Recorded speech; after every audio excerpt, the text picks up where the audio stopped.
एक समय की बात है, महात्मा बुद्ध अपनी तपस्या में लीन थे। उन्हें तपस्या में बैठे बैठे कई दिन प्रमाण मिले थे। केवल एक शिकारी रास्ते में जा रहा था कि शिकारी ने महात्मा बुद्ध की पहचान ले ली।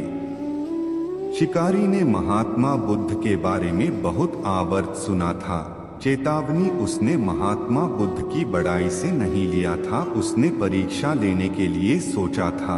शिकारी पहले तो महात्मा बुद्ध को एक छोटा सा पत्थर फेंकता है, कारण महात्मा बुद्ध कोई प्रतिक्रिया नहीं करते हैं, क्योंकि उनका मानना है कि शरीर को कष्ट होता है, आत्मा को नहीं।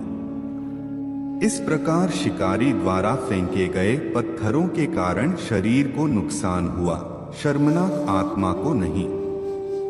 शिक्षक कुछ समय सोचते हुए महात्मा बुद्ध कुछ प्रतिक्रिया देंगे, कारण महात्मा बुद्ध अपनी तपस्या में लीन थे।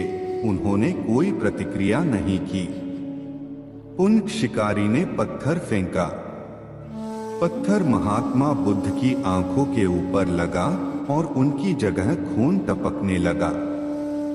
महात्मा बुद्ध को आभास हुआ कि उनके शरीर से खून बह रहा है, फिर भी वह अपनी तपस्या से नहीं उठे। शिकारी क्रोधित हो गया और उसने एक पत्थर और महात्मा बुद्ध की ओर फेंका।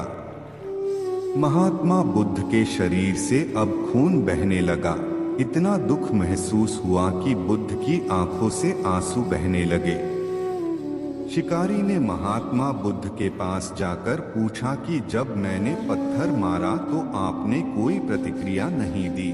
महात्मा बुद्ध ने बड़ी ही सरलता के साथ कहा, क्योंकि इससे मेरे शरीर को तकलीफ हुई है, मेरे मन मस्तिष्क को नहीं। शिकारी अचंभित रह गए। फिर आपकी आंखों से आंसू क्यों बह रहे हैं? इस पर महात्मा बुद्ध ने पुनः कहा कि आपने द्वारा किए गए अनावश्यक कार्य के परिणाम के बारे में मेरा मस्तिष्क मेरी आत्मा पर विचार कर रहा है। काम इतना बड़ा पाप किया है, संबंधित वाक्य मिलेगा। बुद्ध की बातों को सुनकर शिकारी महात्मा बुद्ध के चरणों में नतमस्तक हुए और उनसे क्षमा याचना की। महात्मा बुद्ध क्षमाशील व्यक्ति थे। उन्होंने तुरंत शिकारी को क्रोध दिया और अपना आशीर्वाद दिया। वह शिकारी महात्मा बुद्ध का आशीर्वाद पाकर एक महान व्यक्ति और साधक के रूप में जीवन बिताने लगता है।